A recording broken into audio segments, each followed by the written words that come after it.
Committee. Before we start the meeting, I have a few housekeeping announcements to make. The microphones are not very sensitive, so please will members speak directly into them. Members of the public are welcome to film, audio record, photograph, or tweet the public proceedings of the meeting. I'd ask anyone in the room to please be considerate towards other people and take care not to disturb the proceedings. Have you received any apologies for the meeting? Received apologies from Councillor Nick Johnson, Chair. Thank you. Can all members present confirm they are voting members of the committee?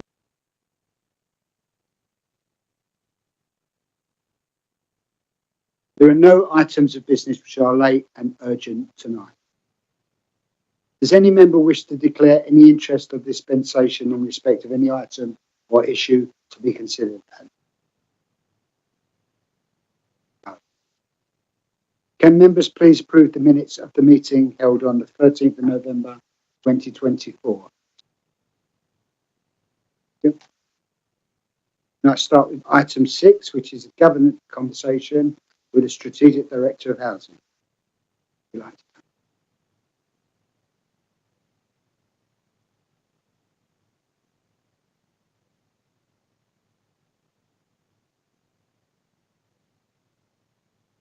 Would you introduce yourselves in case there's anybody that don't know you? Thank you, Chair. My name is Hakim Oshinaki. I'm the Strategic Director of Housing. Good evening, Chair. My name is Nat Stevens, Head of Governance for TMOs. Very much. Would you like to make a presentation?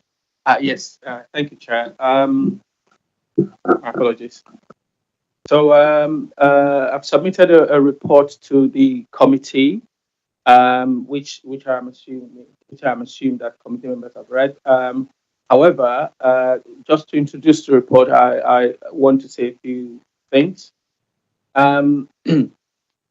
So my responsibilities are, that managing existing council homes, which includes managing the tenancy with our tenants and the leases with our leaseholders, and the responsibility for repairs and maintenance of those homes. I'm also responsible for building new council homes. And finally, to deliver the council's statutory homelessness functions, which includes the provision and management of temporary accommodation. So based on all of that, as you would have gleaned from the report, as far as landlord responsibilities are concerned, you may be aware that we had an inspection by the Regulator for Social Housing last year. And as a result of that inspection, we've put together an action plan, which we've called the Good Landlord Plan, because the idea of the plan is to make us into a good landlord, because we accept that at the moment we're not as good as we should be. So that action plan has an internal governance process to ensure that it is delivered. I have set up a housing improvement board, which looks at the delivery of the action on a monthly basis. It also goes to the council's corporate management team, and the leader has set up a housing oversight board, which he chairs, and inclusive of the two cabinet members for housing, the chief executive, and my colleague, the strategic director of resources. Where we also ensure that the actions are delivered. And then finally, the regulator for social housing have also set up monthly meetings to ensure that we're doing the things that we've agreed with them that we will do. Where we are, after all, investing £180 million into our existing homes over the next 2 years, which ensures that we deliver safe homes to people, and that will fulfill the promises that we've made to ourselves, to the tenants, and to the regulator for social housing. As you would have gleaned from one of the reports that we submitted, we have the highest number of tenant management organizations of any council in the country. We haven't been as good as we could have been in terms of managing them, but you will hear tonight, steps that we've been taking to ensure that that is corrected. In terms of building council homes, you will be aware that we're one of the largest council home builders nationally. So far, we have delivered exactly 2,000 homes, and we have a further 921 council homes currently on site. That is a massive number considering what the market is saying at the moment, where most local authorities and in fact housing associations have stopped building homes entirely. So on that we're doing very well. We could be doing a lot more, of course, but the economic situation is and some national policies has made this extremely difficult for us to do more on that subject. In terms of homelessness, there has been a significant increase in homeless approaches because of evictions within the private rented sector, and also people who are being asked to leave by their friends or families. And that has led to an increase in the number of households we're currently providing temporary accommodation for. To be fair, we're not alone in this. This is a national issue. You may have, been following this on the news. At least one in 50 residents in London are in temporary accommodation. Not great at all. We've got 17,000 households on the waiting list for council accommodation. Which 17,000 households. You multiply by the number of people within an average household, you see the number of waiting be housed, and we've got just under 4,000 households currently in temporary accommodation. So there's a lot of work for us to do there, and we are working with colleagues and our partner agencies to reshape the service to make it more efficient and more effective. Very, very directly, and I wanted to say this because I thought you might be interested in it. You may be aware that the reception in Bournemouth Road hasn't been open for time. Part of our reshaping the service will mean that we would open the reception up as it used to be. There's a lot I could say about the budget, but tonight you're going to hear a lot about the budget, so I'll skip that. The main challenges, to keep things narrow, is one, the HRA. There is an issue nationally about the HRA at the moment. Clive and I were in a meeting just before this, where London councils talking about the situation of the HRA across all London councils, and we're no different. Trying to balance the books in the HRA is very, very difficult at the moment because of government policies over the past few years in terms of rent setting and so forth. But we have an action plan. We have we've identified savings, things that we need to do to be able to balance the HRA, and we're monitoring those actions. The second main challenge is homelessness. As I just mentioned to you earlier, the number of people approaching us as homeless at the moment is unprecedented, and there isn't anything suggesting that number is going to go down over the next year or two. So we expect that pressure to continue, and therefore we need to do more work to mitigate the cost of temporary accommodation, which results from the increase in the number of approaches. Stop there, Chair. Thank you. I go on to ask members questions for members of the public who will be. This item is on paper. So would you be able to just make a statement and say why this? There is nothing in these documents at the moment that I am not willing to share, but I wanted to have this meeting with the committee And if you're willing, if you would be happy for it to be shared, then I am happy for it.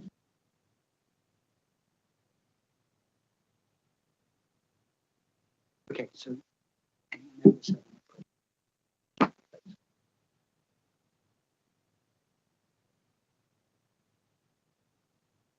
Thank you very much for your comments. You said sort of homelessness levels are unprecedented.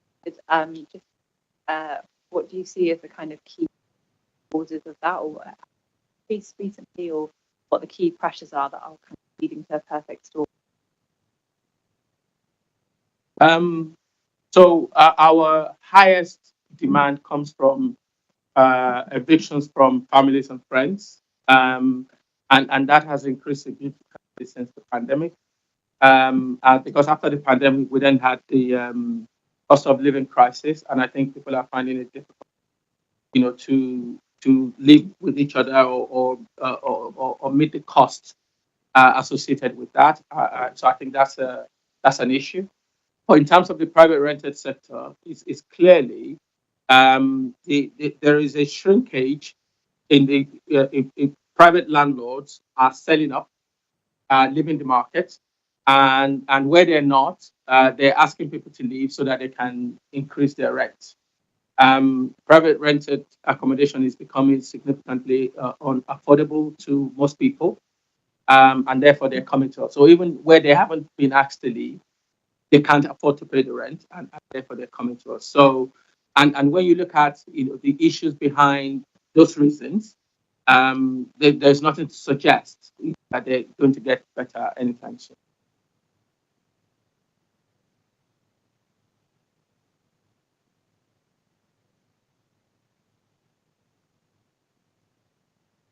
Thanks very much, Chair. I know that we've got lots of questions to ask you, so let me just kick off with two. So one is, in terms of the budget at the moment, we've got an extraordinary 10 million extra coming in, which is the actual leasehold estimate. Does that mean that an extra 10 million at risk? Or no leaseholder would think it's lucky in terms of the position of the budget. I'll be basically saying 10 million more. That's the first question. And the second question, looking forward to KPMG's report on our agenda, they're talking about the need of council officers rather than rely. Is that something you, and it's an estimate, what do you think officers should offer the contract at one time? Or if you don't agree, fine and say you don't agree. Thank you, Councillor Simmons. So your question around the £10 million leasehold, I should describe it windfall. I wouldn't describe it as windfall. We only charge leaseholders for works we've done, and therefore, that income is always expected. It may come earlier than planned. We may have done more works than we planned that we would do. But the reality is that money is going to, if we spend £100 million investing in our block, and £60 million of it is going to be paid by leaseholders, £60 million will be paid by them. Sometimes it can come earlier than forecast or come later than forecast. So by it coming earlier means that it can plug some of the gaps in the immediate rather than it being a win.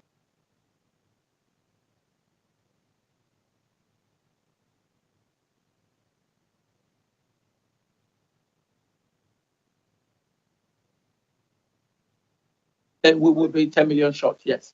Yes. Apologies. I was just clarifying, we will be 10 million yes. worse off. Correct. Difficult. Thank you.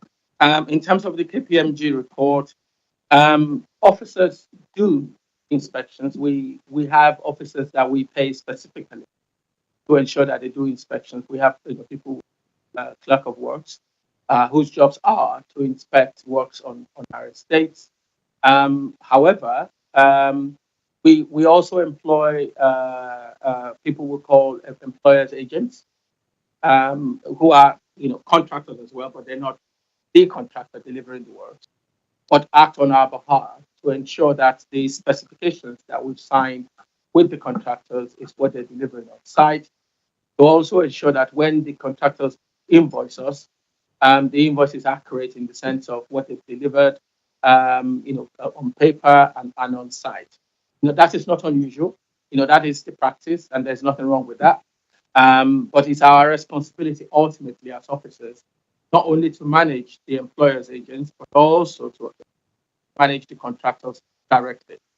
In my view, there isn't any contract that we should be delivering without officers inspecting them. So it would be 100% as far as I'm concerned.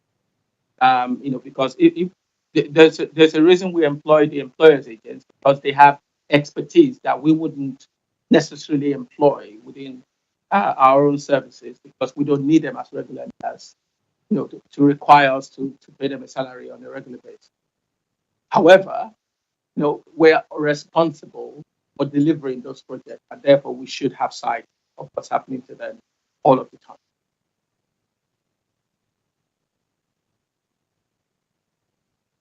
Michael and Endor.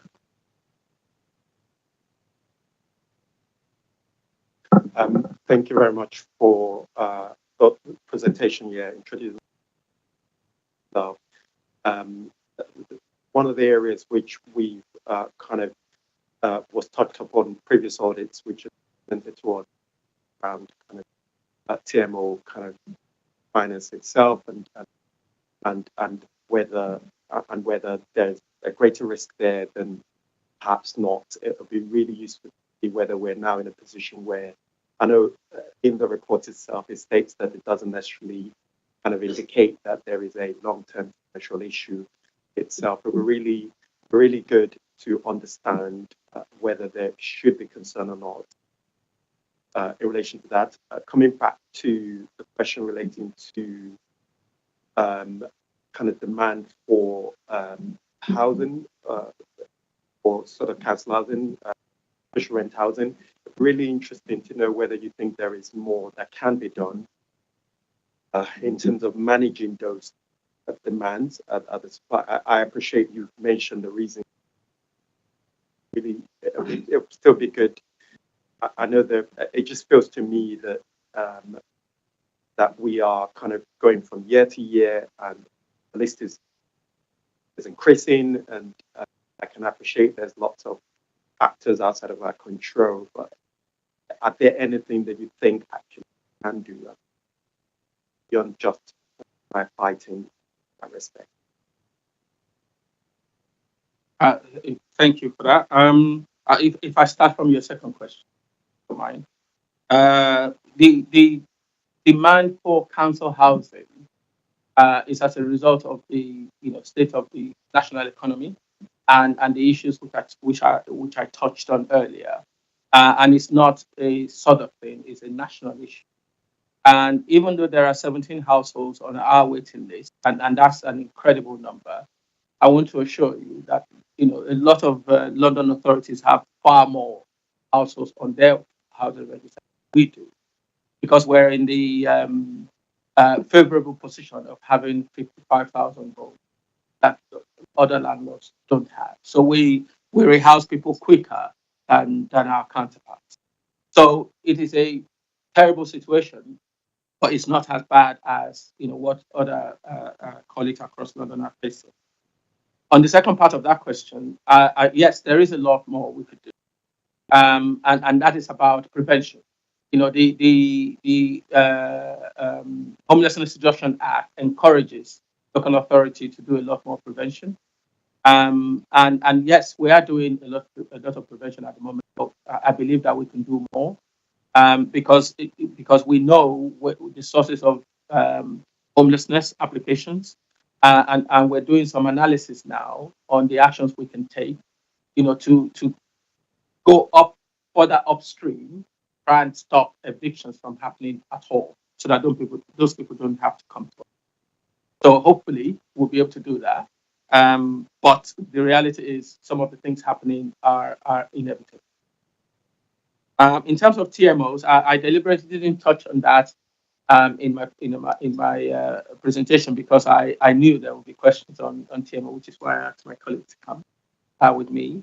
But I did mention that we haven't been as good as we could have been in managing our TMOs, which is why we've reorganized ourselves.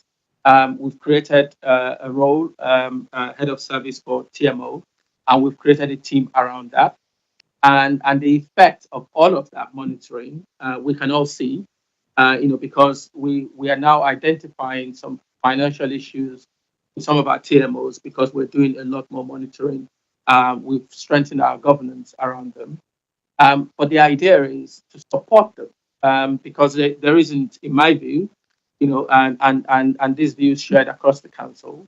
There isn't, there's anything better than people who live on an estate to want to manage their own. But they're not paid people like myself. They're not experts on them. So our job is to support them to be able to do a good job. However, we also have a responsibility to those tenants and as public servants to ensure that public money is appropriately spent, which is why we will ensure that where there are issues, we will support. But if the support is not going to ensure continuity, then we will take necessary action to make sure that we. Is there anything you want to add to that? No, I'd just like to add that TMOs generally they do a fantastic job. I worked for a TMO myself for 10.5 years before joining Southern Council. And the fact that the services are locally based on the estate, they provide customized service. And the tenant satisfaction measure service that we carry out suggests that our TMOs are way ahead of us. So they do provide a good service. However, the financial oversight and the scrutiny of TMO monies have not been as good as they ought to have been.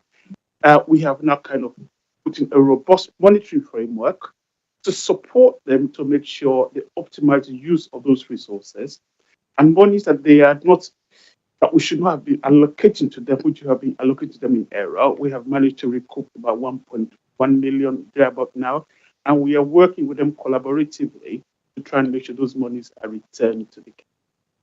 But generally, they do a good service. We now have a prompt procurement process with them, so we support them through the procurement process so they know exactly what the rules and regulations are around procurement and how to optimize good value.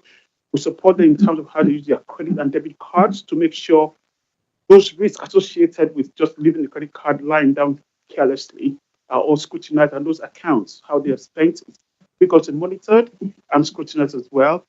We're supporting them through their recruitment practices as well because they were not following, some of them were not following proper recruitment practices. So people who were technically unqualified to be doing those jobs were giving those jobs to do which they had no qualifications to do, and they pose significant safety risk to the council in terms of reputation, but also in terms of the well-being and the welfare of our residents as well. Now we are working with them to appoint external consultants, and we are scrutinizing those consultants to make sure they meet the regulations and accounting standards as well. We are also supporting them in terms of business planning, and we require them regularly now to submit their quarterly returns for us to unlock any allowances that we have to pay them. So there are a whole raft of measures we are putting in place to make sure governance, the financial governance, as well as the management of the TMO itself is robust and good for the residents that live there locally. Lauren.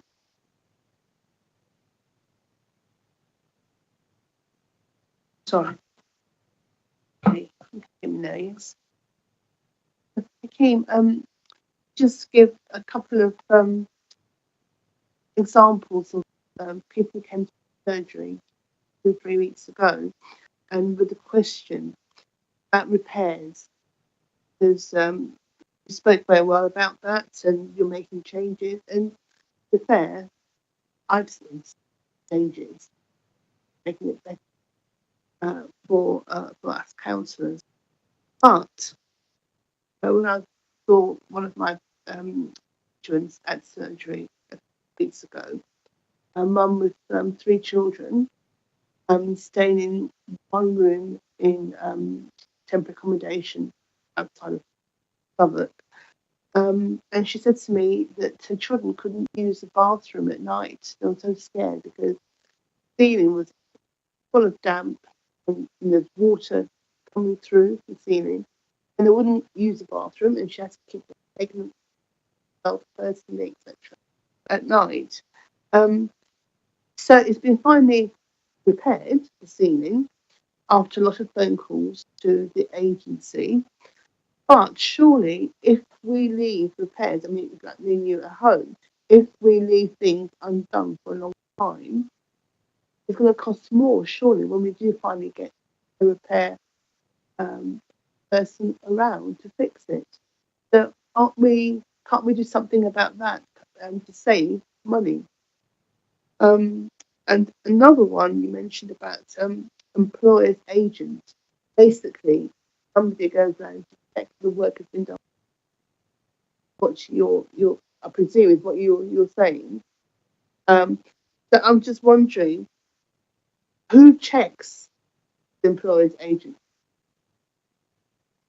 Who checks that? Because again, it's come up in my examples, being a counsellor for 7 years, that that people go and try and fix something, the employer's agent, they'll just be sort of a 2-minute, yeah, that's fine, and they're off.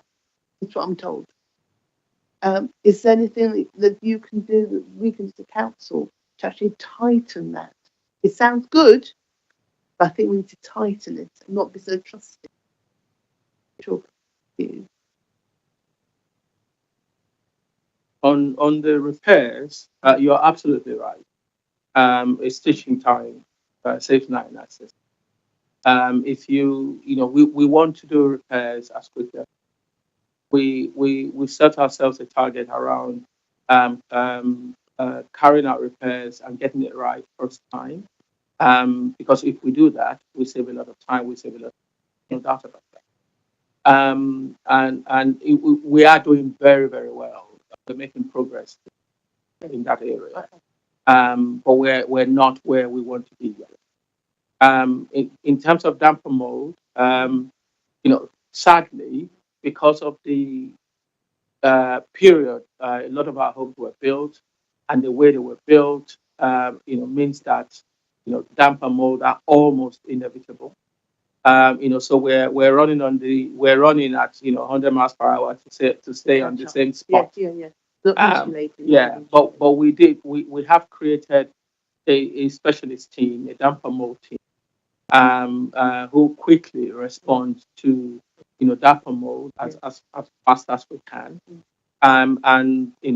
We used to have a backlog which they are, which has been reduced significantly. So I want the committee to know that yes, this is a serious issue, but it is one that I feel that we're making progress in. Definitely, and we aim to do better. Regarding the employers agents, I assure you they do a lot more, than just going around and checking. The going around and checking is our job.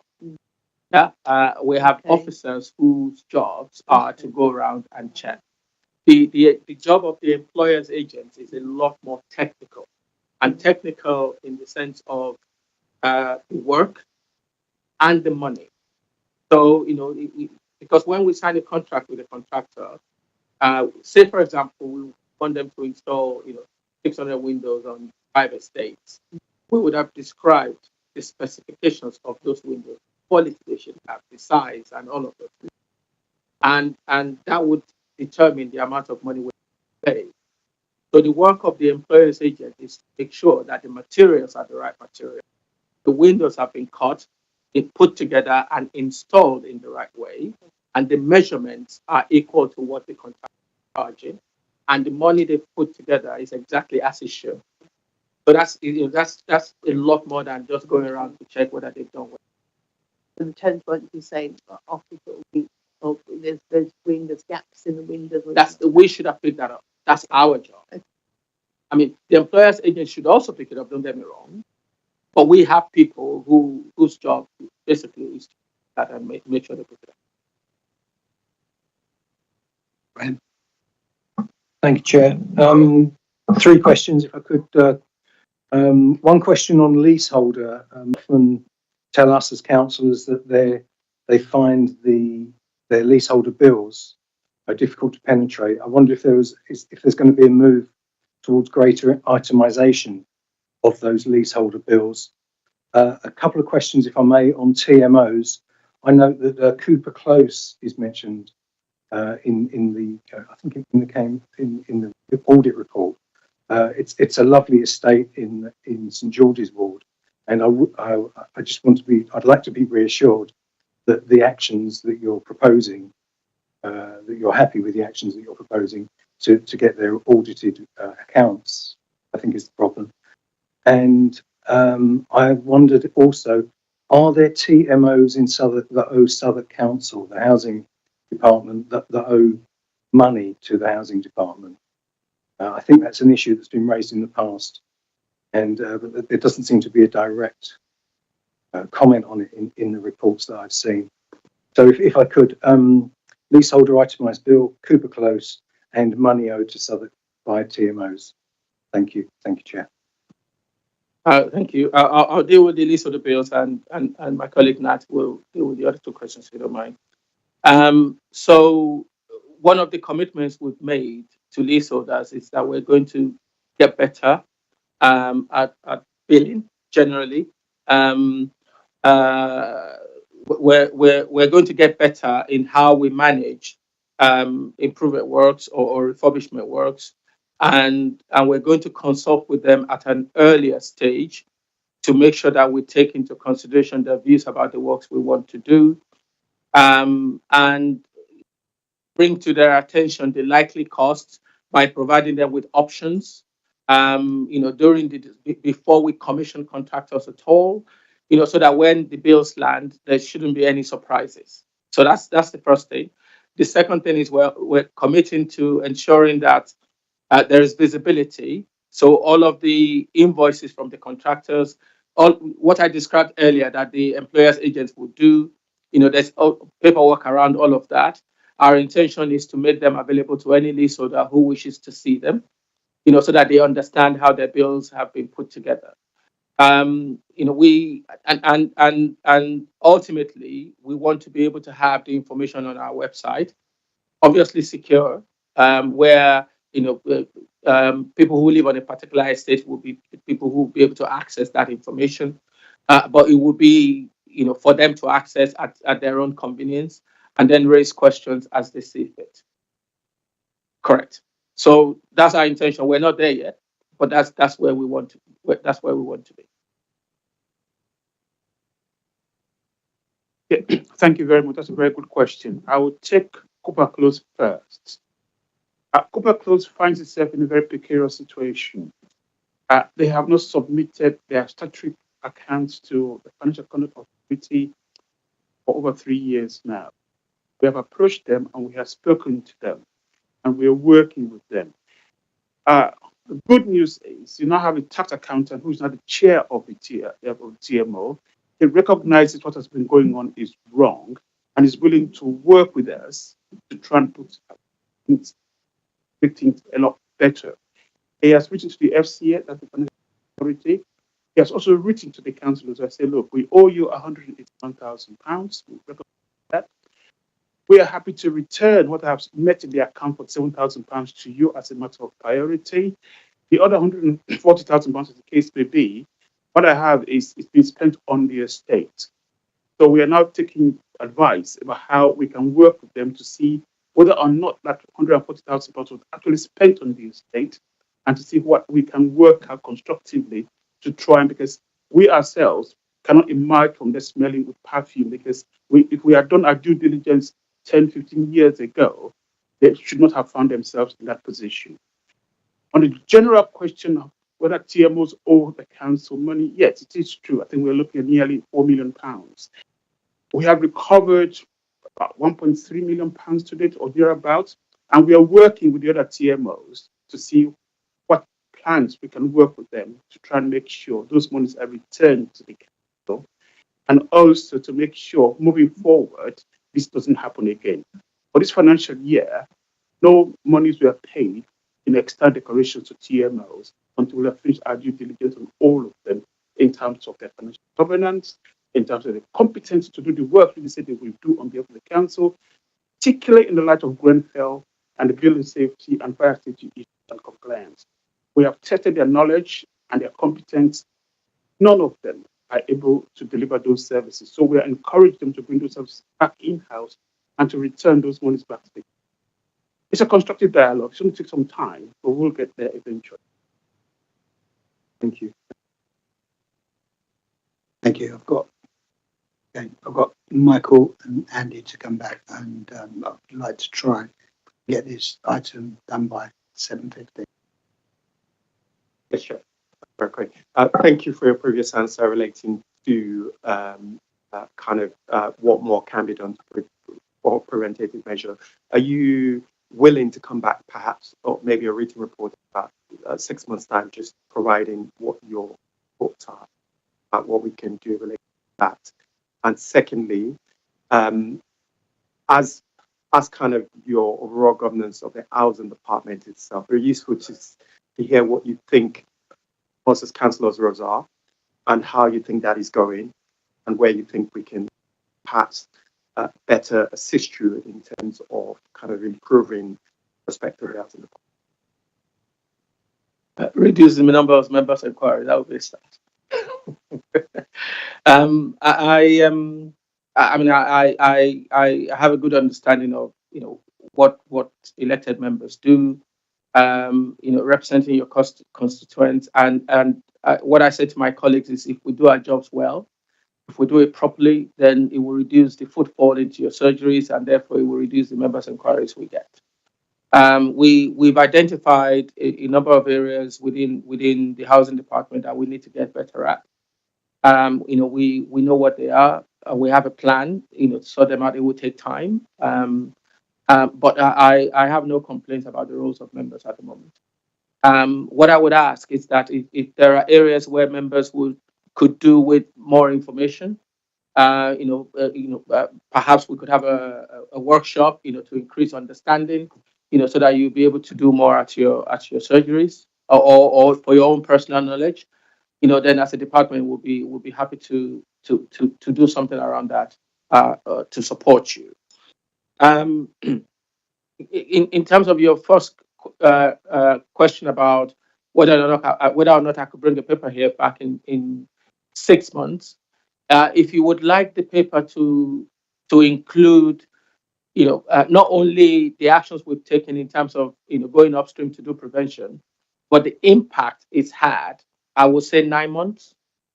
But if you want to know what we put in place, then I can do it in 6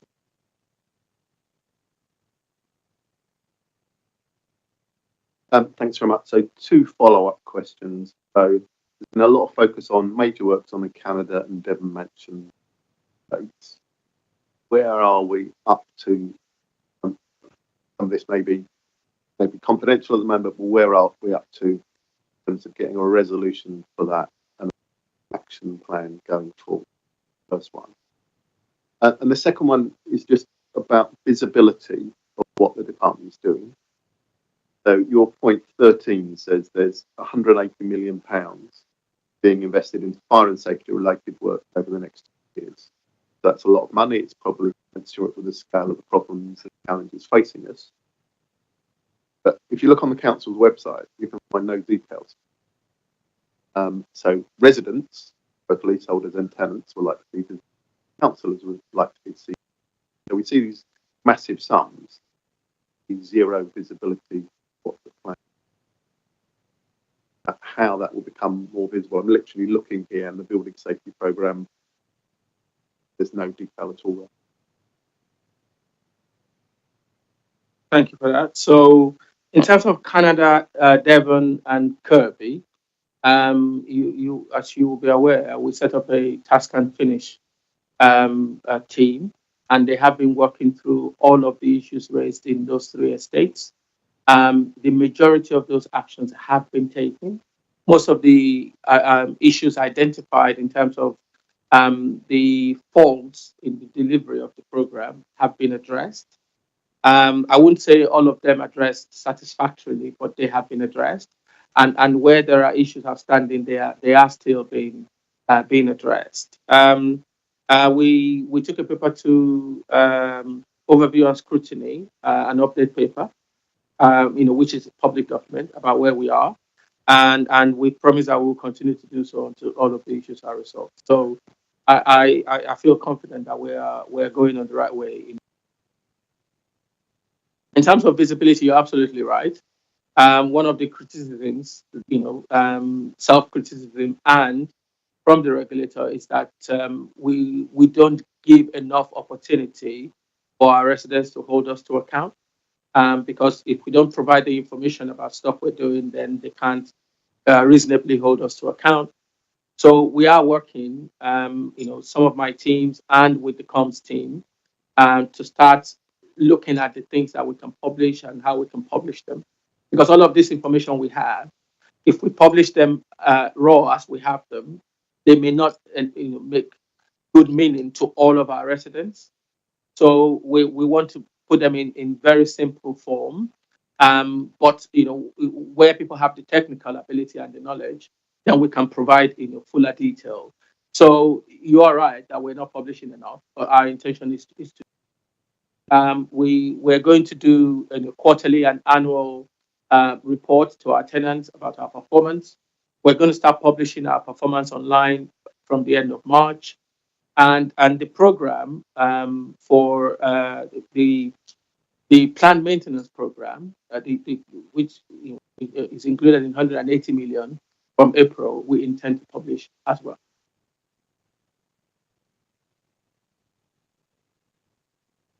So before we go on to anything else we would like out of this meeting, I've got just one question basically.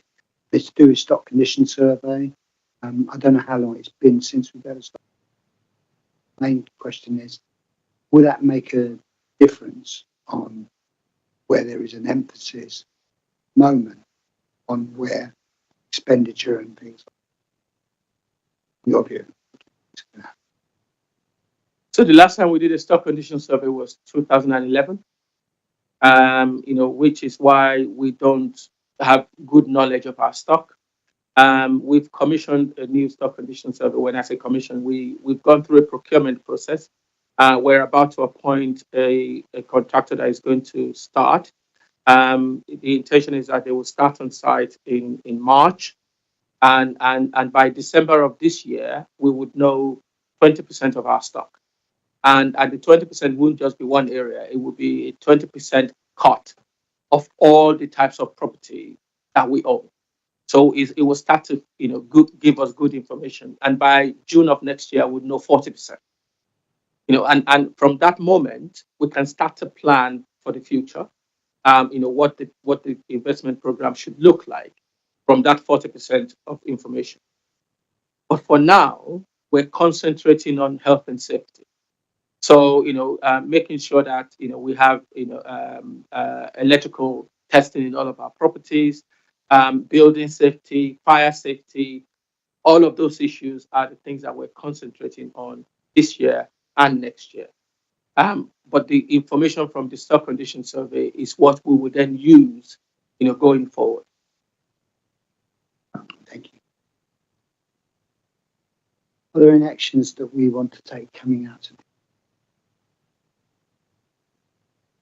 Chair, could I suggest that we do publish think papers, because I've heard nothing that would imply that it shouldn't be in the public. I'm in favour of transparency where. Chair, can I also ask perhaps if we have a written statement?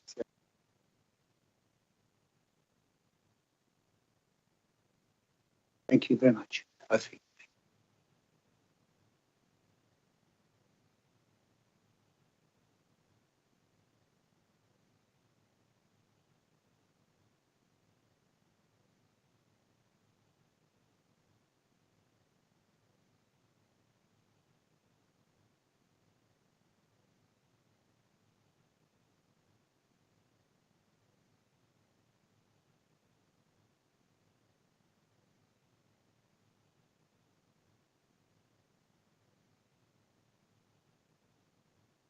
We're now, yeah.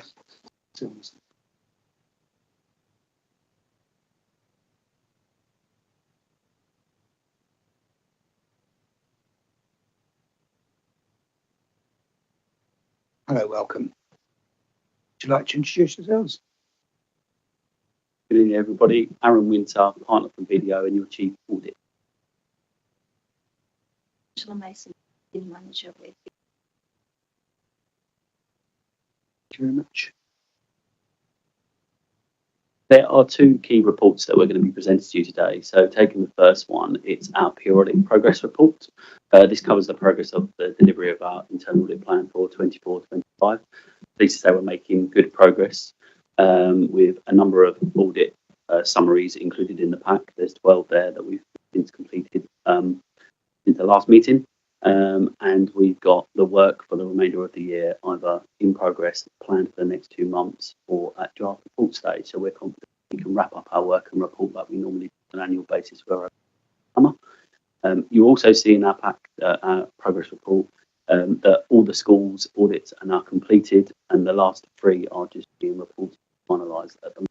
So that is significant progress in terms of, I think I stated at the last meeting, in comparison to last year where we had some regulars that went the next year where we're not this year. So testament to the management of the council and the schools, and obviously our audit team as well, getting those done. And then since the last meeting, we've also reviewed and done a deep dive into the recommendations that have been previously raised, and in one prior to 22-23, we've reviewed and understood that they were all been completed or superseded by pre-actions that are more recent. So the reporting you've got in front of you is much more relevant in terms of recommendations that have been raised in the last 12 months or so. So an implementation rate of 90%, which is a slight decrease, but we're having more that are falling due from recent work being completed. So I think it is a better picture, more accurate picture of where we are in the count. So that was all I was going to say on the progress report, but we're happy to take it. Questions? Just very briefly, looking at kind of previous year audits and kind of the plan right up until kind of end of 2027, are you able to give an idea of what percentage of the areas of the council that would have covered by that time itself? Just trying to, it'll be great if it feels like we would have audited 100% of the council, but I doubt that is the case, but it'll be really good to know. The second question is, I noted in your kind of progress part that you say, obviously, the consequences of delay in the recommendation coming true, also reflected in the implementation kind of period itself. But yet you started off by saying, actually, things are going well itself. It will be really good to understand whether you think there are too many delays in the recommendations being finalized, which is having an impact on the implementation kind of.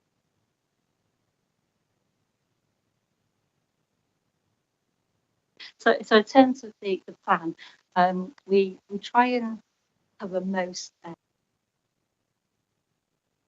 years. It's a risk-based approach. So what will have dropped off is the previous years, and then you're seeing the more current years. So the next year's 25-26 plan, then 26-27 very indicative in areas that we made recently, but what we always do is have a CMTs and CMTs tend to focus on those areas. So we can't say we look at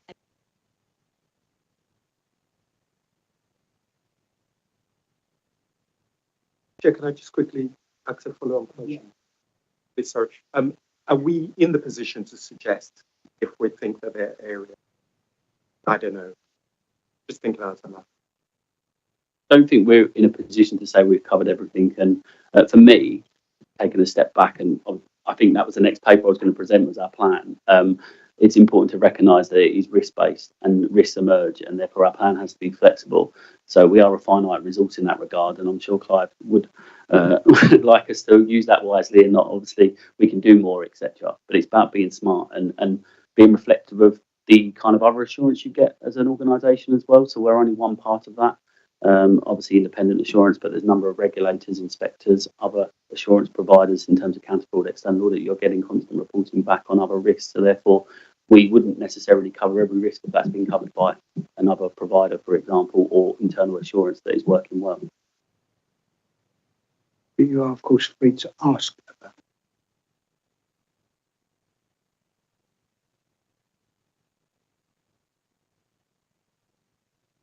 I think it's the second part of the question, isn't So I think there 90% is, I don't want to reflect on where other organisations are, but being in that 90% quartile is a good position to be in. I've actually got other organisations that are way lower than that in terms of, and sometimes that's to do with engagement, unrealistic targets, etc. And I think we've had that conversation previously at committee meetings.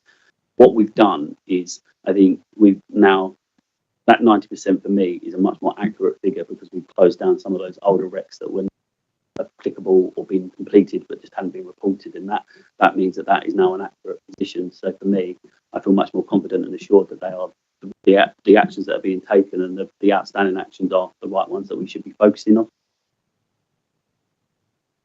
And then Andy. Thank you, Chair. On page 10 of your report, climate emergency 19 in our agenda. Second to last paragraph, the last line, the paragraph ends with indicating that the borough is off track to reach net zero by 2030. That's quite a bold statement. Could you confirm that that's accurate? That's according to your research. And I wondered if, given the significance of that statement, whether you've had any feedback from officers. Thank you. The statement is based on reporting and action plans that the council have produced, and therefore they are off target. Therefore, by being off target, we've not seen any remediation plans get back on target. That comment is underpinned that if you continue with the action plans that they are and how they're defined, and the targets that are defined, they will go past 2030. That isn't a technical sustainability expert opinion on that. That is based on what your timescales are in your internal plan.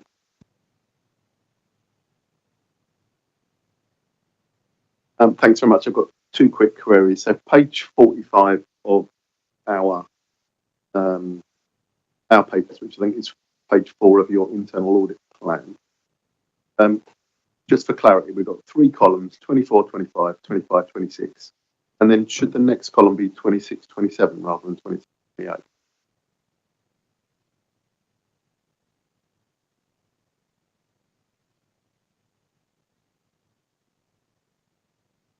And so we are mainly focused on 25, 26, but also looking forward.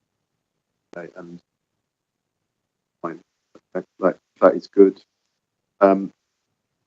So I raised last year the need to look at estate lighting, and we didn't do it last year with the implication that we were going to be doing it this year, and it's not on the list. Given that crime and the fear of crime has gone up in the borough, I'd like to see estate lighting on there. One of the issues in terms of making people feel safe. So I'm going to push hard for this to go in because I raised it a year ago and because of how strongly local residents feel about that. And I think we've got room for improvement on our housing estates. And we can build from the work that's currently being done or being brought to a close with lighting, I think.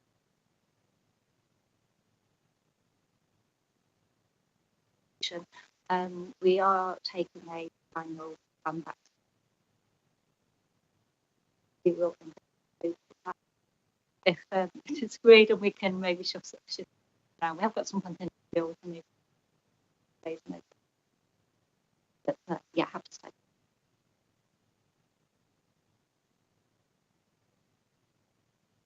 Are there any items, any matters arising from the debate which the committee would like to see acted upon? I've got 2 suggestions. One, surprisingly, is that we ask that estate lighting, housing estate lighting, is included as part of the programme, particularly as it was flagged up a year ago. And then the second one is there are 3 areas of the council which got a double substantial finding. And I think the committee should say well done and thank you for your hard work on that. And we chase, and rightly so, where we've got issues, but if we've got 3 double substantials, we should acknowledge the work of those teams and thank them. Who is supporting that? Can we note the update reports and agree the indicated programme for 25-26 subject to your request? Oh, sorry. There's one thing I have to obviously formally present, and which is our internal audit charter, which is at the back of our plan. And members may have seen that there are new global internal audit standards for the UK public sector that go live. And I think I did see a couple of members on a webinar on Friday for all the London Borough heads of audit were there, and I participated in my role here.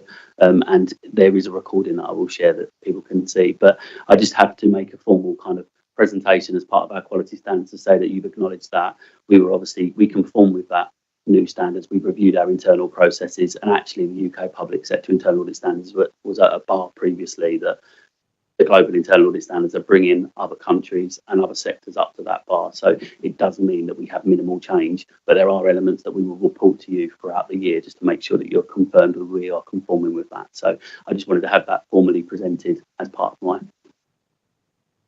Thank you very much.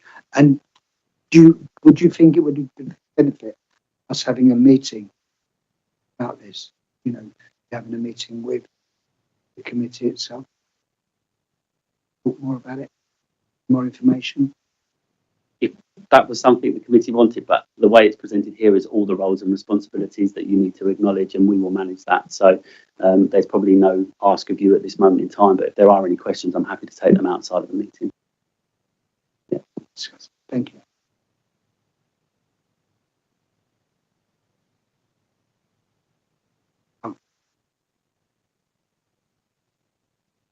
Sorry. Okay, so can we note the update reports and agree the indicative audit programme for 25-26, subject to our request at the state lighting? Thank you very much.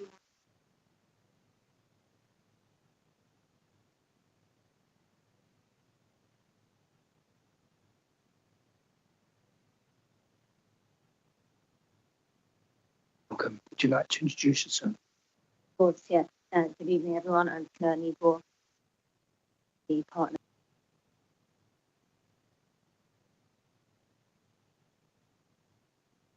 So yes, great. So I have 3 reports to present to you this evening. I appreciate there's a lot of detail in there, so I'm going to pull out what I see as being the key messages. I'll pause at the end of each one for questions.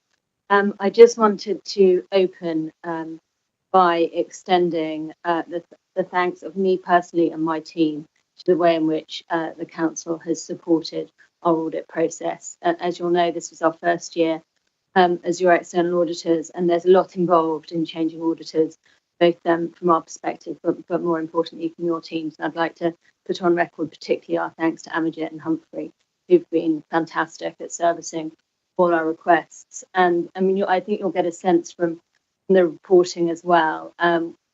The points that have come up in the audit have been accepted, and management agrees with the recommendations that we've raised.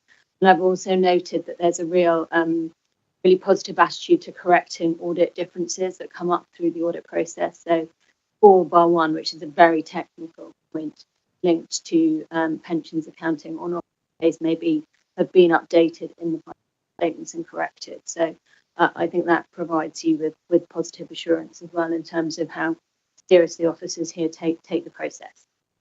So I've got 3 documents here. The first one is what we call our ISA 260 report, but that's really our year-end report to you as those charged with governance on the work we've performed over the financial statements. And subject to getting the signed accounts and checking all of those, which we'll do over the next couple of days, I anticipate issuing an unqualified opinion on the council's financial statements.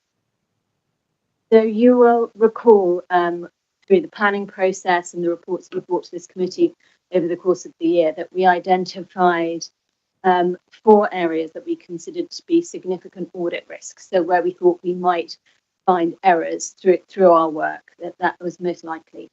The first one is linked to the valuation of your council dwellings.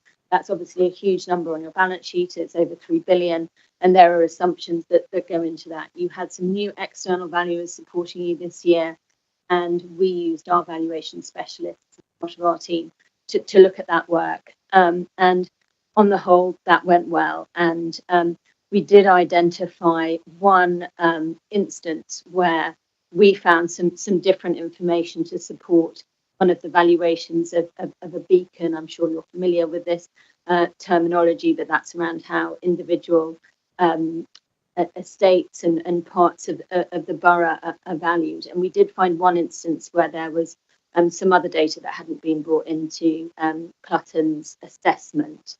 Now, we don't think that's material. But we did find that we thought the value had been slightly understated. And so what we did was some additional work to make sure we were really comfortable that that wasn't more prevalent. We looked at what that would look like if we extrapolated it, and we were really comfortable it would be a material misstatement for the authority. And when you think about how large the council dwellings balance is and the number of properties that are made up that make up that balance, it was not significant in the end, so that was good. We then consider management override of control, so that's anywhere where management could, in theory, override the control environment, and we look at judgments and accounting estimates that are used in preparing financial statements. We did a lot of journals testing, so they're the kind of non-cash entries that get booked into the financial statements. Make sure we were really comfortable that there wasn't any bias in those, there weren't any inappropriate entries, and we have nothing to report from that work. We also, of course, looked at the valuation of your pension liability, and this is where we came up with quite a kind of technical point linked to the arrangements that you have, their pass-through arrangements with some of your contractors. Now, we understand why you have those, because you want to treat the employees of the contractors in a similar way to council employees. Strictly speaking, they're not your employees, so you shouldn't account for that using pensions, valuations accounting. So it shouldn't really form part of your pensions balance, but should rather be a kind of contractual asset that you value. It's a really technical point. You didn't adjust for it. We're comfortable with that. The difference in how you would value those was not material, but we just report that for transparency. Then we also considered whether there was a risk, which we concluded there was, that you might be understating HRA expenditure because of the pressures on the HRA. So we just do that because we have to come at the audit with a sceptical mindset. And so we looked at the kind of cut-off at year end to make sure that you were accounting, were booking the expenditure that you should, that related to the year end of March 24. But we also, when we were looking at journals, identified any that looked like they were moving expenditure out of the HRA into the general fund. And there were some examples of that, but they were all absolutely valid reasons. So we were comfortable that there were no issues there. Then not such a significant risk from an audit perspective, but we also wanted to understand how you'd approach the valuation of your investment properties. And we did find one that was understated by about 9.5 million, just in terms of the approach that Clutton's had taken this year. Ultimately, you agreed with us and updated that. So it's in the financial statements at a value that we're comfortable with. That's not material, by the way, but still, it was quite a large amount, and you did correct for that. It was our first year as your auditors, of course, so we did a lot of work over your PFI schemes and making sure we were really comfortable with models and how they were accounted for. That took us quite a while to get our heads around, but we got there and didn't have any errors we needed to. One to really flag, you could have put in some disclosures around your transition to the new leasing standard. That's what IFRS 16. You opted not to do that in the end, but we have raised a recommendation. Some work is ongoing actually by council officers at the moment, but it's really important that you to do that work sooner rather than later, because it involves looking at all your old lease agreements, making sure you really understand the length of them and the terms of them, and a lot of those are going to come onto your balance sheet for next year. So it's just quite a big program of work for an organisation of your size. So then I will just I'll talk through the value for money piece when I talk to our next report, because more of the detail is in there. But in this report to you, we've also included not just the significant weaknesses that we've reported, but some lower priority recommendations that have come out of our work. And they're on pages 29 onwards of my report, which I think is 118 of your pack. And that's just really because we do quite a lot of work over your value for money arrangements. They're just some of the other points that came out of our work, but they're not significant and they won't be in the public auditor's annual report as we consist. I do have to confirm on record my independence and our independence as your auditors at this time of year, and I'm happily able to do that. On page 39 of this report, that details that uncorrected audit difference, which is to do with that pass-through arrangement and valuing it on a fair value rather than an actuarial basis. But you'll see on page 40 of my report the items that came up through our audit that have all been corrected and are in the financial statements for you to approve today. We raised 15 recommendations. It's not uncommon in a first-year audit to raise a number of recommendations. You're looking at things the first time, through a new lens. So it's not uncommon in the first year to have that kind of volume. Only one of them is what we consider high priority, and I think you'll be familiar with it because your previous auditors also found this point, and it's really to do with the fact that the way in which your financial ledger is configured, your SAP system, does enable, in theory, people to go in and override the control environment, and that's hard to mitigate. But I don't think that's unfamiliar to you. I won't pull out all of these, but one couple that I'll just touch on. We did find some improvements could be made to capturing declarations of interest and checking for related parties. And I think that's the one from your predecessor auditors that hadn't been implemented. All their other recommendations had been, so that's good. But we did find some similar findings this year. I'd also just draw out that we did have some observations about how you'd engaged Cuttons as valuers and how you'd worked with them. Maybe looking at your methodology, your Beacon valuation methodology.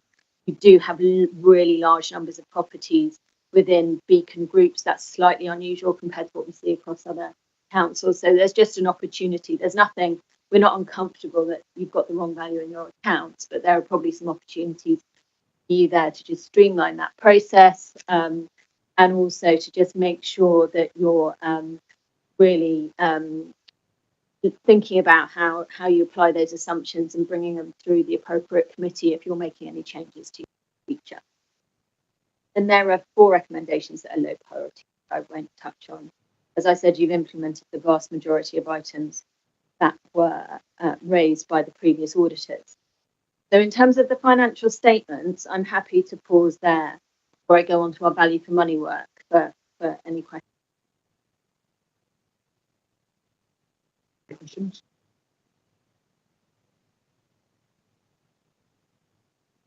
Excellent, lovely. I'll carry straight on. Brilliant. Okay, so we then have our auditor's annual report. You'll note when we issued these just over a week or so ago for inclusion in the pack, they said they would draft for discussion purposes. We'll update these before we issue our signed opinions as final version.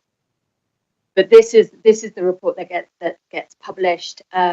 And as I said, we'll be issuing an unqualified opinion on the financial statements, but we are raising 3 weaknesses in respect to value for money arrangements. And that will appear in the opinion that goes into your accounts.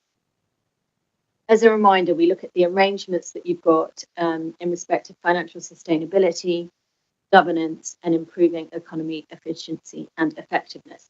And when I came to the November committee, I talked about the areas that we'd considered to be the significant risks that we might report a weakness.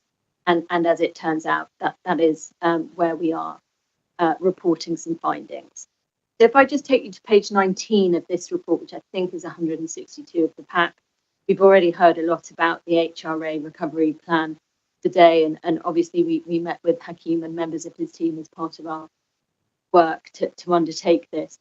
But you are currently in a position where your HRA reserves have been declining. You do have a recovery plan in place, and we do think you've got a reasonable recovery plan, but you are dependent on some quite short-term measures over the next couple of years, and that presents risk to sustainability, because of course you can't go into deficit in your HRA accounts. In order to do that, you are reliant on short-term, to a certain extent, non-recurrent measures, and we think it's really important that you report that distinction, so it's really clear how much of the reserves you're replenishing on a more sustainable basis, rather than taking short-term actions. And of course, because you have to do this full stock condition survey now, and you are not, of course, the only local authority in that position, many are, there will be additional costs that you'll have to build into that plan, and difficult decisions to be made. So it's really, we know that you're taking action, but the reserves have been depleted to such an extent, given the size of the authority now, that we do think there's a significant weakness. So we are reporting that. So that's the first one. Then in terms of governance, and we've detailed all of our findings from page 24 of this report, 7 onwards. One of the things that we looked at, as you know, is the TMO governance. And not just, we obviously have seen the reports from last year on fair community housing, we see the reports of internal audit, we know that the regulator looked at some of this. We just looked across all 17 of the TMOs to understand how those were being managed. And I don't think it's a surprise, but there are, out of date management agreements. It's not always clear and well documented how those are being managed, how issues are being reported. And we just think there's an opportunity now to put in place a really robust governance structure that captures how you're updating those management agreements and getting your reporting really consistently across the whole piece. We know there's some action being taken there, but we think there's a real opportunity to bring that all together and to run that, improve the way in which you're reporting that and managing the risk associated with that going forward. And then the final one is linked to the major works. And you were talking about this earlier, but one of the things that we did find is that council officers, yes, of course, they need to use specialists sometimes in terms of those agents that we were talking about, but they must also retain overall responsibility and accountability for the schemes and their progress. And if, they're going off track, which often they will, understanding why and being able to take action. And we did find that there was inconsistency in how that was being done, and essentially too much was being sort of outsourced, and not enough accountability was being managed in-house. And so we've raised a recommendation around improving the process of monitoring those schemes and being really clear about contractor performance, and understanding the risks and what action you need to take when major projects like these do require more spend or aren't going to plan, which of course is, an inherent risk with those kind of, they don't always run perfectly, but it's about being really clear about the actions you're taking as and when that arises. So before I go off into the pension fund findings, I'll just pause there. Andy. Thanks very much. This is, I do think this is very interesting. So I had a quick question about the monitoring of major work. Mm-hmm. So these are the accounts for 23-24. Yes. And on page 30 of yours, yeah, it turns out that half of the major work this financial year, and you state that the council did not physically inspect the quality works being done. When I asked the strategic director, he said they do. Given that half the works were in my ward, things like I spent half of my year on the thing going round, I know that works were inspected by council officers. I was out there with them multiple times doing that. So how do you sort of bridge the gap between what the strategic director said my observation, having kind of 2 ward councils, Yeah. half of the spending during that year on major works, and then your report there, when Yeah. you said you've already met Yeah, the yeah, we director, met. and Yeah, and so had we Sure. square those 3 different observations? yeah. I mean, I think it's in part the way in which those processes are documented. Obviously, when we look at this, we rely on interviews and seeing what the kind of governance process is, and it has to be documented to be really comfortable. But it doesn't mean that people didn't go out on site. There isn't a consistent view from our that is happening. So So as a follow-up, would you consider a slight amendment to that? I mean, to your Yeah. report, not mine, yeah, that yeah. says we didn't find evidence of Yes, of or course. something along Yeah, those that's lines, fine. rather Yeah. than the council's record Yeah. keeping was Yeah. not sufficient in order to demonstrate that. Yeah. Then that would agree. That would No. mean you agreed, I agreed, and That's fine. Hakeem agreed on what happened. And otherwise, it's very helpful. But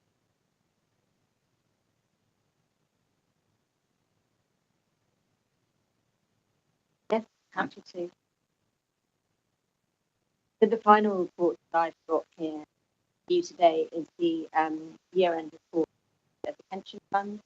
Again, I'll be issuing an opinion pension fund later this week. And a big thanks to Caroline, who supported our work on this audit. So as a reminder, we had 2 significant audit risks. Again, that management override, and we didn't find any issue. Did a lot of screening of the journals, of all of the journals that were posted, and we actually didn't identify any high risk, which is not uncommon in it.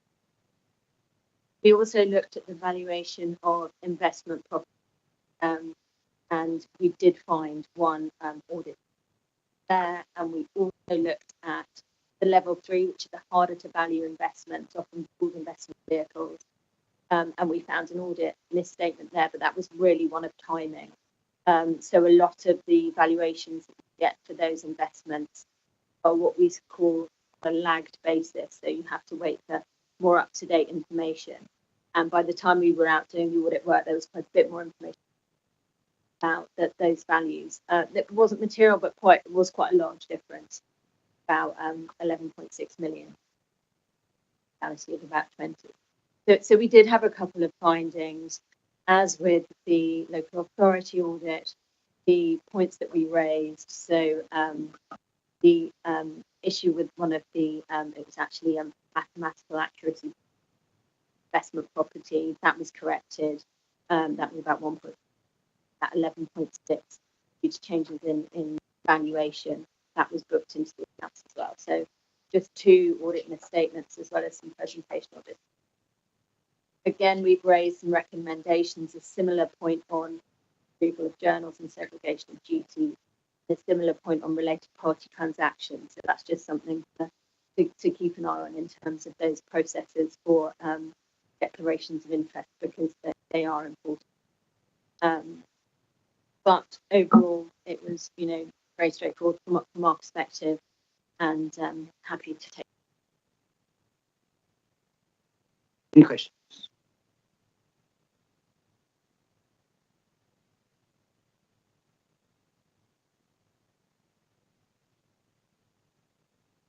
We considered matters raised in the year-end report from the council's financial statement.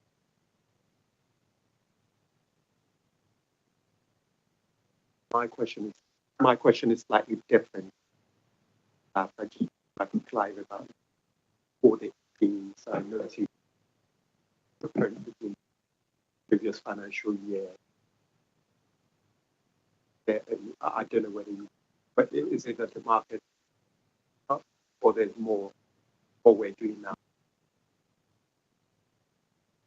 Yeah, so we don't appoint our own auditors. They're set for us nationally, and they work to a scale fee basis. As Flo outlined, this was our first year with KPMG, which was a new appointment. I think over the course of austerity, audit fees have come down to such a unsustainable level. The sector was finding, there's so many delays now for the system and such like. It was inevitable, but to get good quality audit work done properly, we will need to pay a little bit more. So at the last round of appointments, everyone's fees went up. That works on a scale fee basis, so the fees are the same for everybody. Obviously, every organisation is slightly, so there's some minor variations.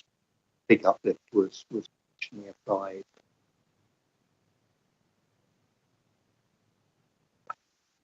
Thanks very much, Chair. So I had two suggestions coming out of this and the next report. So KPMG have come up with a series of recommendations. So I think we should ask our officers to come back with an action plan rising from those recommendations. It may be that officers led by Clive completely agree with everything. It may be that there's some nuance in there and some difference of views. But there are good points in there, and we need to have an action plan in response to that. And then secondly, there's a very good point on waivers, and I think we should just get on for them from the next committee and have those waivers brought to us for each. The recommendation from KPMG is that all waivers should come for each meeting. So we review those, and there are too many waivers. And we have previously said we were going to do that, and that's dropped off the agenda. Get on and put it back on the agenda and start doing the review, meeting by meeting basis that KPMG recommends.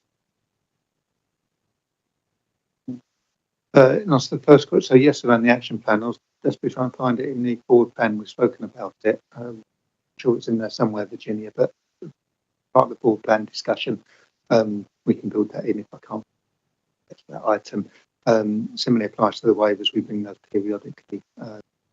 We can complete in terms of when will be the right time. Thank you.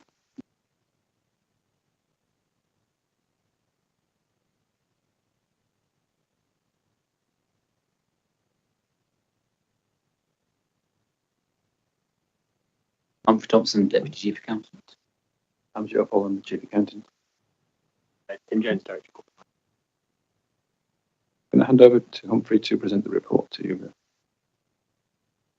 Good evening, Chair. So we're bringing the statement of accounts to committee for approval. I just want to record our thanks to KPMG for completing the audit before the backstop deadline on 28th of February. It's a challenging time for local audits.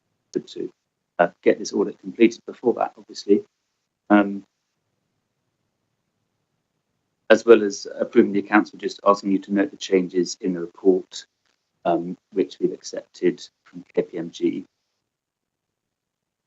The accounts are not fully complete yet, so sign-off will happen in 1 or 2 days. There are just a couple of outstanding issues, mostly around narrative and a couple of pension fund issues just outstanding.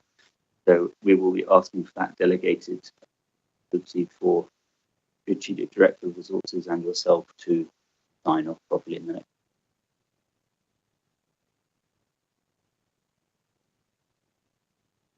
Any questions for Humphrey?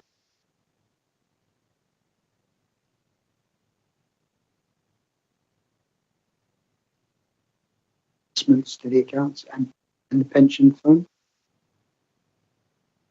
Agreed, Chair, but can we extend our thanks to officers and to KPMG, because we've now clawed ourselves back, and it's good to go into the next financial year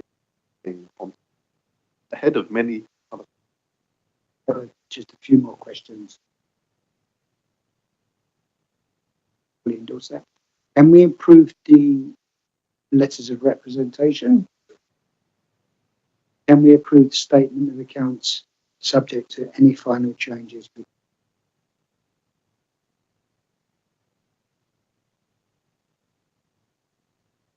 Yeah.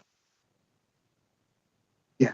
Okay. Yeah. So can we agree that if there are any further amendments made, can we agree to delegate authority to the Strategic Director of Resources in consultation with the Chair? Yes.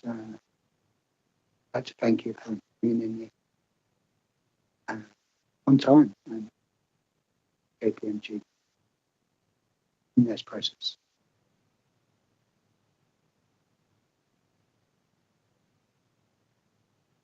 Please then. Yes, I would like to come back on. Councillor, it's July. We're due back with the update on next recommendation.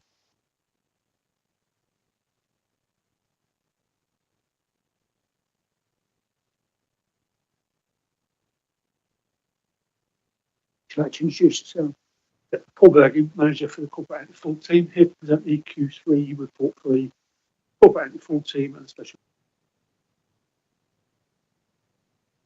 Anything you'd like to highlight? No, I think we're just going along. It seems to be at the same pace, the same sort of type of reporting that we're seeing. We're not getting any less reporting, which is a shame. The nature of reporting is quite diverse. It covers most streams of business, most services. We think we've had an uplift in certain areas because of our advertising, getting out to speak to people, which we're going to move on to in the next year.